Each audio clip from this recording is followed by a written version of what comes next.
rated TV-14 LV, a vintage spaceship-themed video game. Video games are one of the most powerful mediums ever created. This merger of imagination and technology has introduced a fundamental evolution in human interaction. Grinning gamers wear headsets. And now represents a culture of 2.4 billion gamers connected worldwide. Yes! But just 20 years ago, the console that kicked off the era of online gaming in the living room Xbox. almost didn't exist. Larry King sits down with Bill Gates.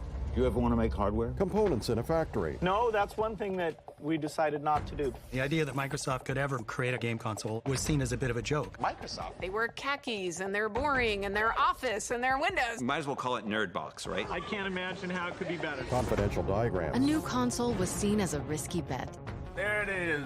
at a company not accustomed to losing. You're proposing taking money away from Windows in order to fund some game system? That is an insane business to get into. It was fear, uncertainty, and doubt. A shooter game. We're gonna make it, aren't we, sir? A crowd of teens. This is the story of how a passionate group of gamers Duct tape. forever changed the course of a corporate titan. An Xbox release. They saw the future. Broadband internet to the television set. Like, you can do that? And then Bill says, we should do this. We should let these guys do this. And the journey to get that controller into our hands. This thing is going to be the most badass thing you can imagine. Fire at will! Think about the way you could tell stories with that. No matter where you are in the world, we can all be part of one bigger community. We need this. This is like the hotline for us. A spy game. A racing game. You take it for granted now, but back then, this was like science fiction. We weren't sure how we were going to do it. Xbox, watch TV. Oh, God. Oh, hell no, Microsoft. Gamers are not going to be tolerant of any level of bull at all. The risk here was enormous. You're always just one catastrophic bug away from not making it. I remember thinking, hey, maybe we're in over our heads. A 10100 production in association with Microsoft. There's a new contender in the video game wars. Xbox is going to be the future. Truly the future of video games. Xbox. Taking over the living room. Limitless, connected digital entertainment. You guys never understood. The company is going to face fierce competition. Sniper! It's a ticking time bomb. Makes me very nervous to actually play this for you. Xbox getting a major overhaul. A bold vision for the future of gaming. A title, Power On, the story of Xbox, directed by Andrew Steffen. A vintage film depicts a sign on a low wall, Microsoft Corporate Campus. Chapter 1, The Renegades. Hello, I'm Bill Gates, chairman of Microsoft. In this video, you're going to see the future. A low-resolution monitor. Microsoft first came up with the Windows concept back in 1983. I'm going to show you real quickly a couple highlights from the product. The graphics interface is an integral part of this new generation that take PCs much further than they've gone before. Rick Thompson. When I came to Microsoft in 1987, the average age was 27, and I was 27. We were an amazing young company with an amazing young founder in Bill Gates. Guy Welch. He knew business better than anybody out there, and he also knew technology. He was able to synthesize things that nobody else in the industry could. Shannon Loftus. It was incredibly fast-moving. It was the kind of place where people didn't hold back. For someone who just wanted to really let loose and grow and learn, it was an amazing place. Bill Gates and the team back then were the disruptors, which was exciting and palpable. Ed Freeze. We just thought of ourselves kind of the rebels, kind of, you know, where the big companies like IBM were these huge companies, but we were this little rebel group of hackers, you know, doing this cool work. I'm very optimistic about where we're going. Young Bill Gates grins. That really changed in 95. Windows 95 has taken over computer stores. They were online in the middle of the night. Personal computer users packed into stores dying to get their hands on one. When Windows 95 launched, it was like a coming out party for the whole company. Allison Stroll. Microsoft made a thing that everybody in the world wanted. was like air to me. It just was. It existed and you needed it.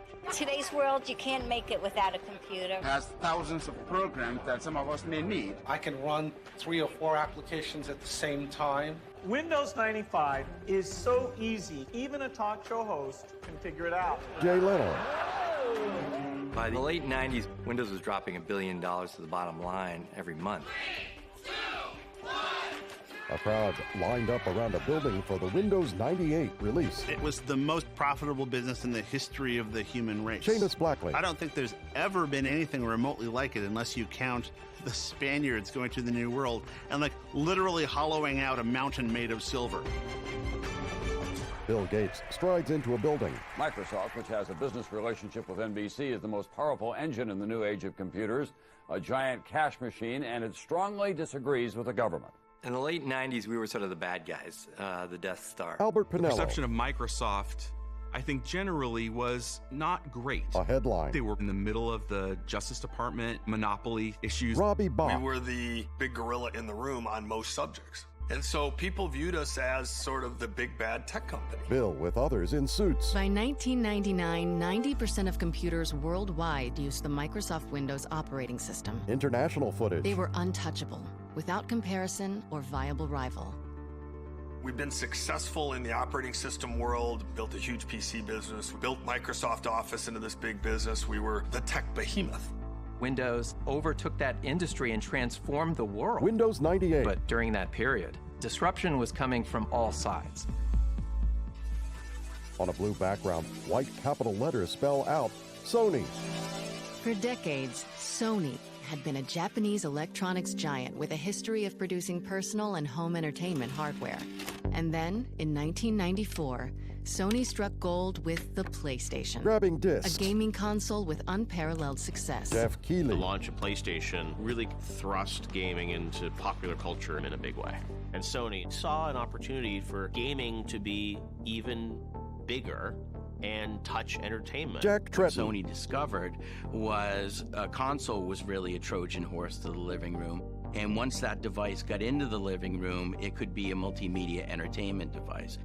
Sony was putting different things into the home. They're putting a hard disk here in like a DVR. They're putting memory here. They're putting a processor here. And if they could connect all those things together, it would be a computer. PS2. A potentially existential threat to Microsoft. Tokyo Game Show, 1999. Without further ado, let me introduce to you the next generation PlayStation technology. Nguy Kroll. Even before Sony launched PlayStation 2, they were just creating this perception of inevitability. PlayStation 2 was the next big thing, and anything in its way was going to get crushed. A fighter pummels an opponent. They said our new PlayStation is so powerful that it's going to replace the PC.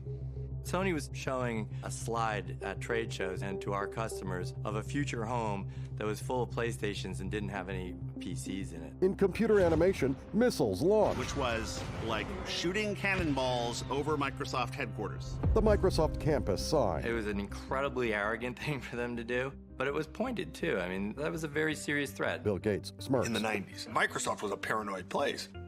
And when somebody said Sony's going to put a PC in the living room, that got everybody's attention. And if Sony was at the point of locking down the living room, what was Microsoft going to do? A flag reads, Microsoft Windows. One possible answer was brewing not from the top executive ranks, Microsoft DirectX. but from deep within the Microsoft corporate structure. 4 renegades on the DirectX software team who were working on tech to help developers create games for Windows, and who were united by a fervent belief that games were the future. Otto Burks. I was leading the DirectX development team with one of my colleagues on the marketing side of DirectX, Ted Hasse. You know, the question that we were starting to ask is, where was all this graphics technology headed? A trade show. Windows had won the desktop operating system wars. Windows 98. So we're starting to ask where there could be threats or opportunities in the future. We quickly narrowed down to games and an all-encompassing entertainment platform for the living room as being an opportunity for us. Otto had carefully built a career at Microsoft, and he had already taken a risk because Otto could have been an important programmer in a legitimate Microsoft group like Windows or Office. Instead, he chose to be in this DirectX group because he was passionate about graphics. Ted and I both had folks on our teams we felt could bring some additional brain power to the conversation, including Seamus Blackley. Sherry McKenna. How do you describe Seamus? He's just a piece of work. One of the most brilliant people I've ever met. Besides being a physicist and a really amazing mathematician, Nat Brown. Seamus really embodied the heart of what it meant to be a game developer. Seamus grins. When I saw arcade games when I was little, when I saw Computer Space, my first idea was not, I want to play this game for hours. My idea was, how can I make my own thing? One of Ted's employees was Kevin Bacchus, who had a financial and market analysis background. Kevin's like a Vulcan in the best possible way. Kevin furrows his brow. His interface to the world is entirely intellectual. Kevin Bacchus. That is correct. A clapperboard. We had day jobs for DirectX, but a lot of our thinking was how we could build brand new technology that was single-mindedly focused on making the very best games. Ink portraits. 4 of us, we played games, and we love games, and we wanted to make them. That really meant something for us. They were working on DirectX, a set of software tools that standardized game development across PC hardware, and which was readily embraced by PC game developers.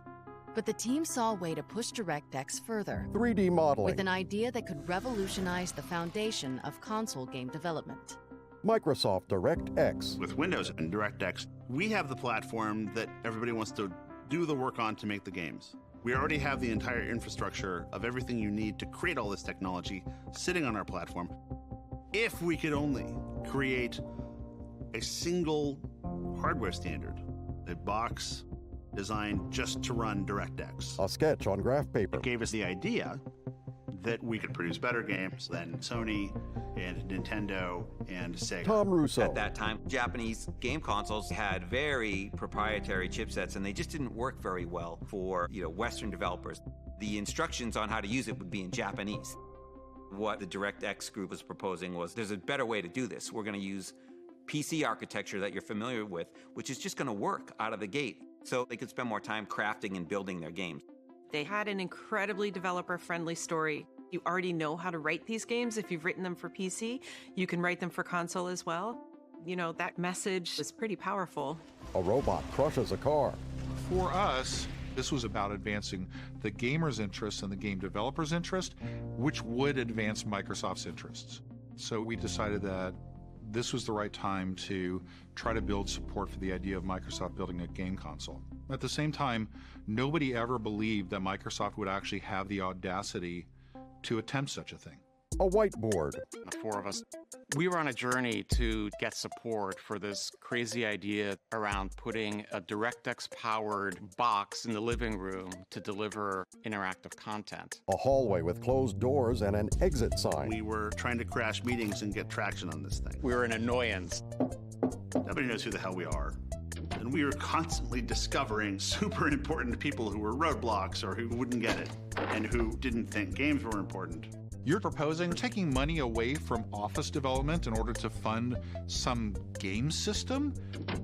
These people dreaded having meetings with us. No surprise, displacing the stated direction of a company at the scale of Microsoft was not a trivial undertaking. A character walks toward a red carpet. Realizing that who you knew inside of Microsoft was at least as important as what you knew, we brought in the guy who could try to build support for the idea of Microsoft building our game console, Nat Brown. Player 5. I had a lot of time spent talking with different teams and working with kind of long-term strategic planning. Nat had an incredible network of connections. He opened up a lot of doors for us. Nat was sort of like our Obi-Wan Kenobi. A lightsaber. This wizard figure who would show up and go, oh, I know who you need to call. You need to talk to the guys in this division or that division. He knew the structure to Microsoft. Reptilian creature. It's been nothing but a fight to figure out how the place works. Jotted on a page, code name. One of the first things Nat said was we needed a proper code name. something that would plant in people's head and take on a life of its own. Nat said, well, isn't it really a DirectX box in the living room? I'm like, yeah, it's like a DirectX box. That's what it's about. On the whiteboard. And we just put up on the board, let's call it the DirectX box. So we had this awkward thing in our mouths all the time. It was a DirectX box. And I remember saying, that's too long. It's just Xbox. And we liked that. That was our code name as a stand-in until we had something better come along.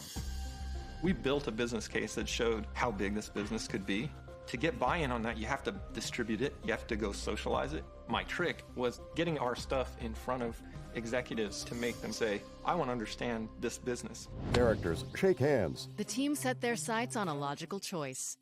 A senior executive who spoke their language. Literally. A game system. Yeah, I'll play real quick. Ed Fries was a Microsoft lifer. He joined as an intern. Bill Spencer. Ed had been critical in the development of Office. It's one of the biggest franchises, even at that time, that Microsoft ever had. He had this passion for games. He loved games. He programmed a game at a very early age. When most high schoolers were getting their first minimum wage jobs, Fries was already cashing royalty checks from his first game. So let's take a look at this high-quality product. A clone of the hit arcade game Frogger, aptly named Froggy. Highly original, as you can see. Ed Fries. When I left Office to go run the games group, people told me I was committing career suicide. Thank you, that's it. Good night. They said, why would you leave Office, one of the most important parts of the company, to go work on something no one cares about? And when I got there, running the games group, I found out they were right. No one cared about what I was doing, and that was awesome. Laura Fryer. 95. The games group was really small. It was like 20 people. In a lot of these tech companies, there's not as much respect given for those other disciplines. Microsoft at the time didn't care very much about games. I think we were just more of a hobby. Kiki Wolfkill. Gamers working in like the bowels of some Microsoft corporate building. Our goal at the time was to push Windows as a gaming platform. I always felt like I was doing underdog stuff, and that's actually what I really enjoyed. I enjoyed trying to bring Microsoft from behind in PC games. David Huffer. Windows 95 launched, we had to wear these t-shirts that said Microsoft knows games. You know, it was obvious we didn't really know games, otherwise we wouldn't have had to put it on our shirt, you know what I mean? A television ad. Choose your favorite form of world domination in Age of Empires. But after a couple years, we launched Age of Empires. A battlefield. It was kind of crazy what a fascination that game became. And it was one of the signature PC strategy games for years. That was actually a huge success for us, and we started to do some acquisitions, and we were growing our publishing business. Mick Commander. As we started to ship more quality games, we finally got to the point where we were respected in Microsoft, and people were like, okay, Microsoft actually does know what it's doing when it comes to games. Ed took a broken games business and fixed it and made it profitable and found a way to do it at Microsoft. These are difficult double black belt Aikido corporate moves. A martial arts game. A fleet of aircraft. Steering the tiny PC games division into a profitable department had won Ed the trust of Bill Gates. And yet, Fries himself wasn't satisfied. Our PC market share was growing into the teens, and at the same time, we weren't doing anything in the console space, and that, to me, seemed like a bit of a waste. You know, there was this huge market out there. One day, these guys from the DirectX team walked into my office. Seamus grins. And they pitched me on this thing, the Xbox, and basically what they pitched was a disguised PC. I thought, oh, this is great. This is like a bridge for me to get to the console business. This box that will run a native version of DirectX, which is the part of Windows that's really focused on the game developer, was revolutionary.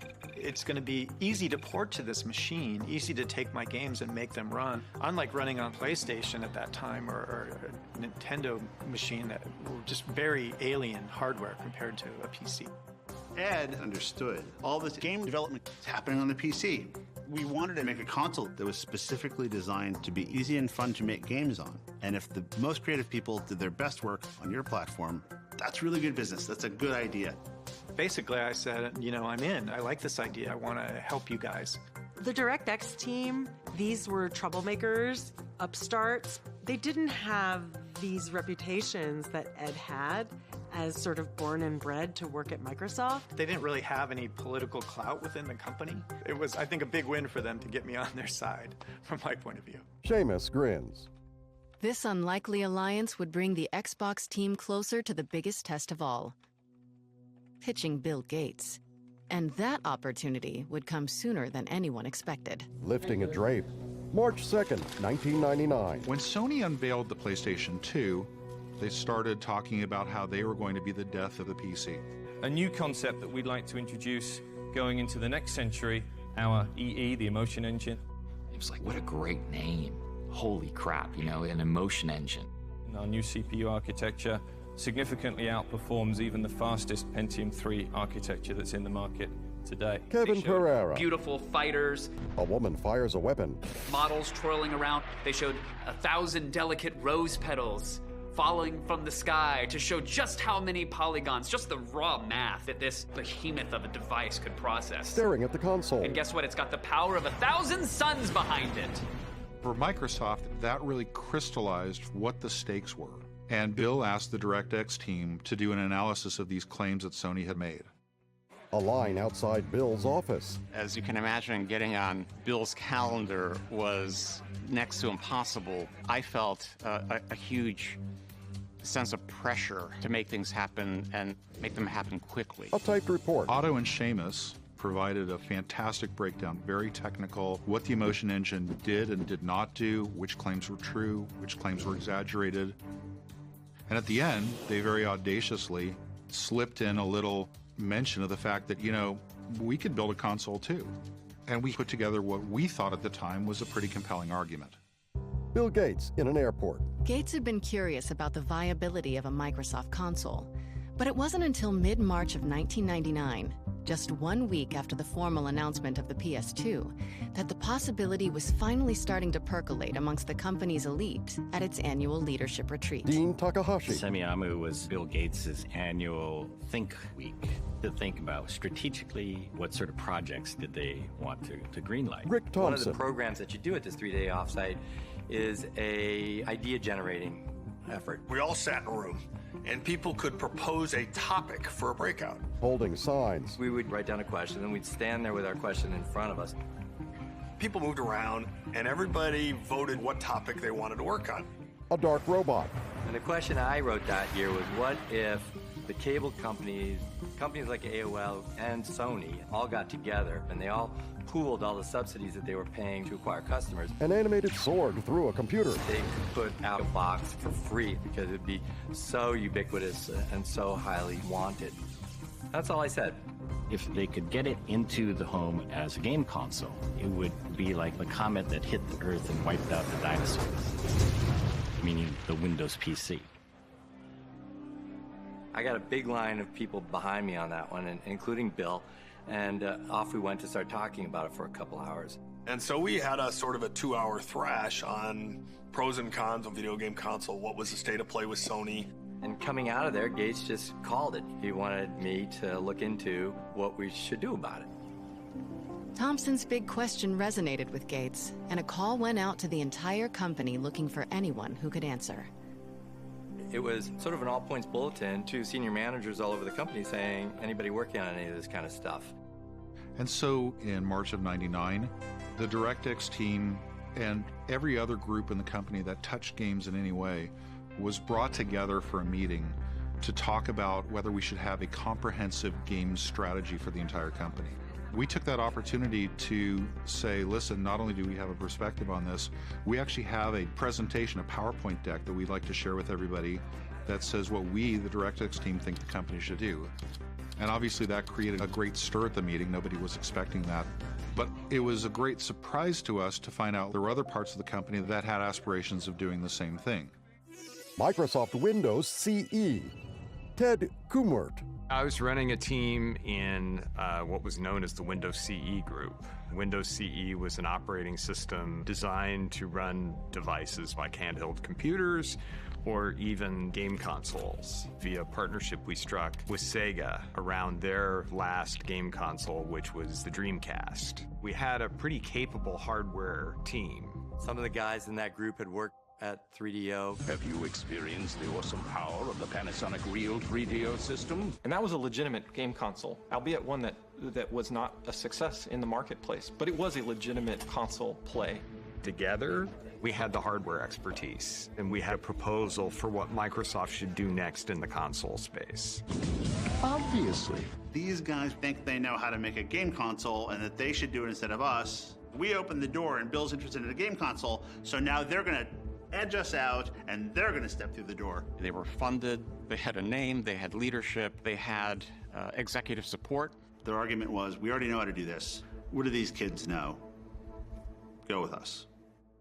The DirectX team was young and hungry, full of tech know-how and vision. But Windows CE was well known within the company and had experience on their side. Suddenly, it was a race to try to get the most legitimacy inside of Microsoft, where the winner was going to be the one to bring a game console to market. And it came to this big battle with Bill. Alan Hartman. What Microsoft often seemed to do, which is pit two groups of smart people against each other. Classic Bill Gates move. The stage for the cage match was set. The DirectX and Windows CE teams would battle for the right to make a Microsoft game console in front of founder Bill Gates. To the victors belonged the spoils. Bill glances up. Having Bill in the meeting was always a fantastic thing, as well as increasing the tension at the same time. Somebody's confused. Somebody's just not thinking. He was legendary. If you went in and you're full of shit, you get shut down. No, you don't understand. You guys never understood. You never understood the first thing about this. So, we tried really hard not to be full of Bonnie Ross. He was brilliant, but it was a very aggressive, male-dominated culture. Lots of expletives, super, super smart. But man, if you said something stupid, Bill turns away. Well, I'm done. A woman lowers her head. In a martial arts game, Bill's image appears between opponents. Round one. From my group's perspective, we felt good. We thought they didn't really understand the console space, so frankly, we discounted them a little bit. Ready? Fight. We proposed something that aligned very much with how business was done in the game console market as it existed. You gotta meet the market where it's at. The WinCE guys were sort of like preaching the model, but the model isn't very interesting. In their pitch to Bill, as we're sitting there horrified, they're basically talking about recreating the 3D or making a game console similar to everything else that's on the market. And we're like, covering his face. You don't enter a market and copy what the competition does exactly. You enter a market to disrupt it, to do stuff they can't do. A projector. Windows CE presented, and they talked about this device and blah, blah, blah. And then the DirectX team got up and presented this vision for Xbox. There were two things in our plan that we thought absolutely critical to the success of Xbox and games on Xbox, which had never been done before on a game console. Number one, a hard drive that would be important not only to save information about the player's state and what accomplishments they had done, but also so they could store large amounts of data somewhere and be able to access and change that over time. I remember there was a big debate about should there be a hard drive in it? Characters kick each other. Or not a hard drive in it. We were the not hard drive folks. We didn't see the benefit of it. Landing a punch on the chin. The second component that we thought was absolutely critical was Ethernet. The Sega Dreamcast was basically the first console in history to have any kind of online component to it. But theirs was dial-up internet using a modem. That was the technology of the time. We realized that that was a short-term solution.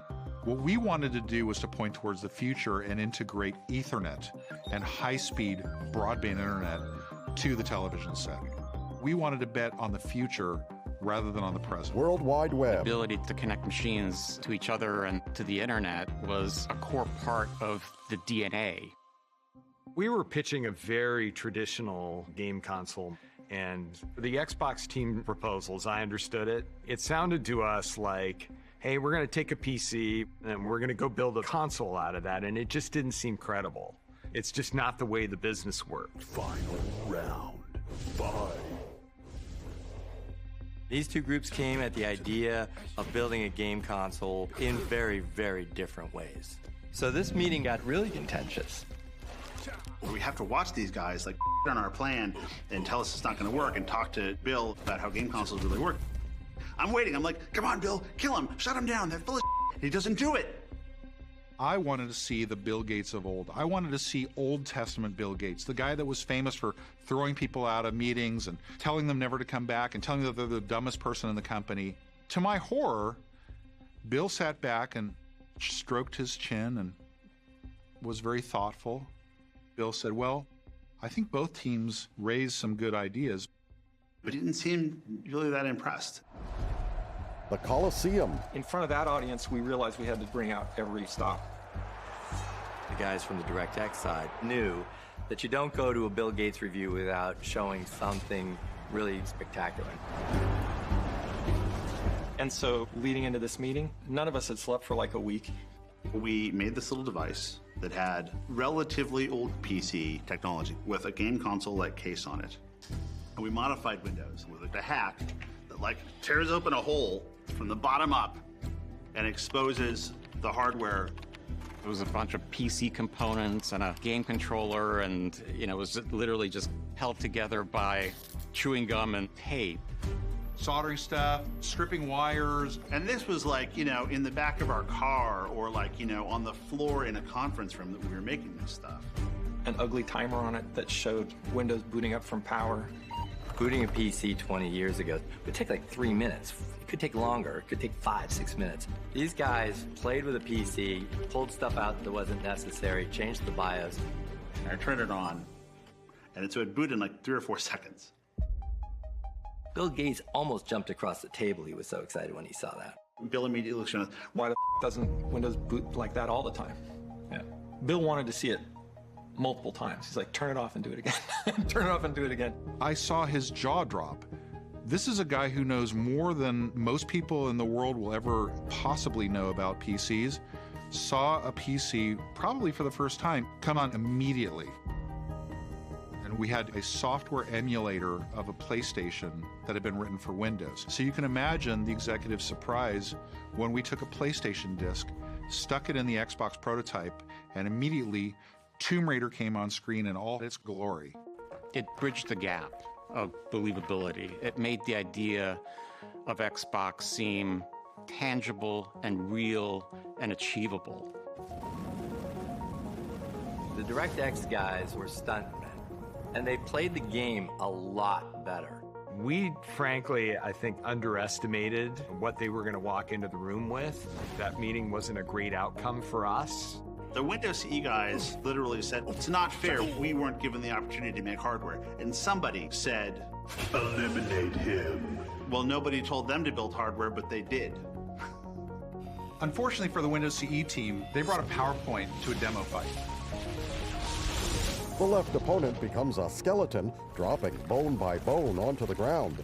Looking back on it now, I really do think that Bill looked at us and saw some aspect of himself or the early days of Microsoft, and that's what he thought was going to work.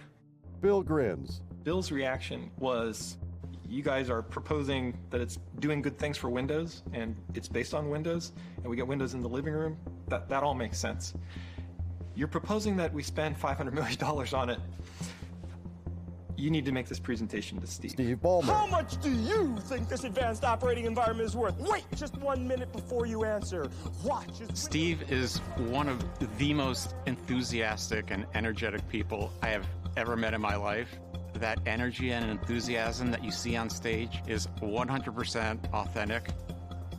At the time, if the biggest fan of Xbox was Bill Gates, the biggest opponent was Steve Ballmer. Steve, as a good businessman, liked to make money. He liked, big, bold bets, but he liked big, bold bets that would pay off. This was right at the time when Bill was transitioning the CEO role to Steve. And they had already agreed for a couple years that if Bill came up with some crazy idea that cost a lot of money, that Steve should get a chance to say yes or no on it first. And that led into this final meeting where we really had quite a large group of executives across the company. The room was packed. There were a lot of different constituencies there, all the way from the field sales force to the most technical side of the company. You had a lot of people very, very interested. Steve's a big guy. Bill's in there. And you're in there with these two super famous guys who hold your destiny. And Steve is really upset that we wanted to take this risk. Ballmer understood very well where Microsoft's bread was buttered and where the money came from. We were a company known for productivity software. He didn't want some video game, or even the fact that we made video games, to threaten the very lifeblood of the company. Steve looked at the Xbox idea and saw insanity. He went to his whiteboard. He said, okay, what's this going to cost? What's the hard drive going to cost?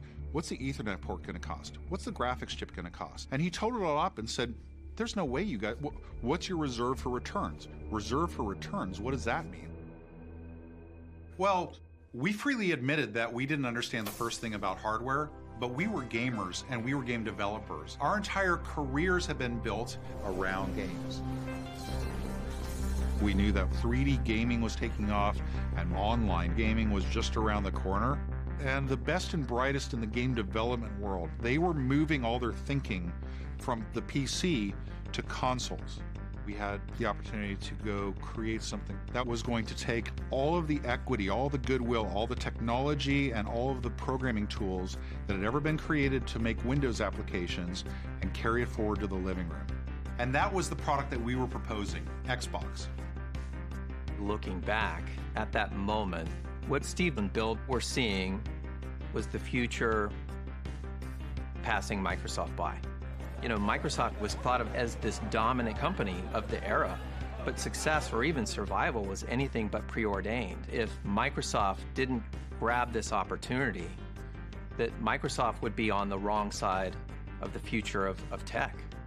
It made everybody step back for a second and think. The console business was something that we needed to seize. And I think that that was where Bill and Steve realized that they needed to move forward with Xbox. An incredibly electrifying moment. We'd finally convinced Steve. Bill was convinced. They've done an outstanding job so far, haven't they? I think Bill did have a view that software running on hardware in a family room could really bring some unique experiences into the home. We could start with video games, but it could go many directions from there. It was really an opportunity to recapture the soul that Microsoft had at the beginning, to create that revolution, to create that new platform.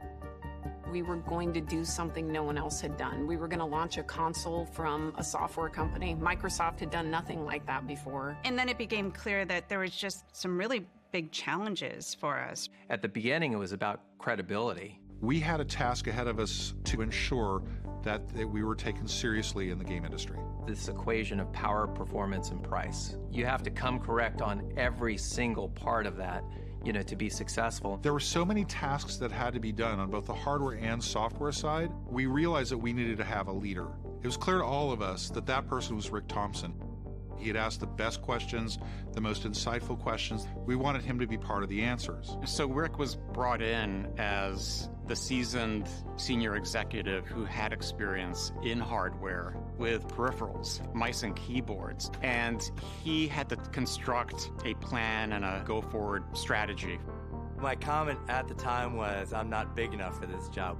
But a couple days later, Steve Ballmer calls me into his office and says, let's get this straight between the two of us. This is your job now.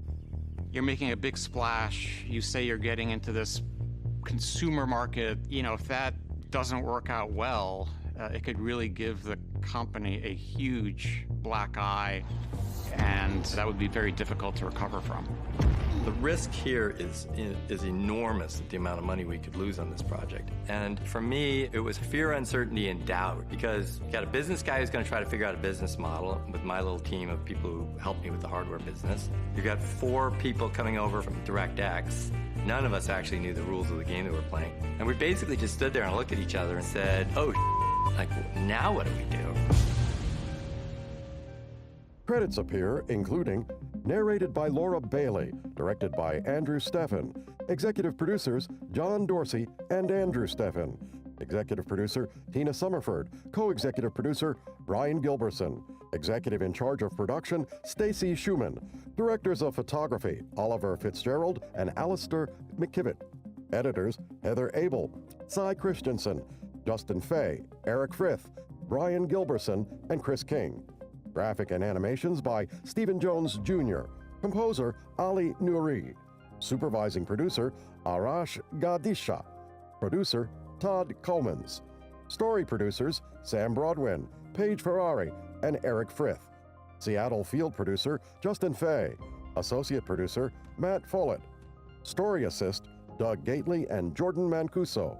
Writer, Casey Schreiner. Xbox story consultant, Justin Fay. Post-production supervising producer, consultant, Mark Newton. Technical post supervisor, Taylor Stokes. Post supervisor, Mike Summer. Post managers, Audrey Schuberg and Bridget Vander Schaaf. Assistant editors, Elliot Katz, Jose Lopez, Daniel Monreal, and Andrew Vona. Post coordinator, Jeremy Long. Post PA, William Cooper Jr. Line producer, Aaron Oxford. Production manager, Nick Oddmark. Archival producer, Jason Heilig. Script conforming, Jason Lorig. Fact checker, Roger Jackson. Music provided by Jingle Punks. Gameplay capture, Daniel Bonacurso and Jason Lorig. Additional graphics, Matthew McClelland. Post-production services by Deuce Worldwide. Special thanks to every member of Team Xbox over the past 20 years. Produced by 10100 in association with Microsoft. Microsoft Copyright 2021, all rights reserved. Audio description provided by Audio Description Associates, LLC. This is Joel Snyder.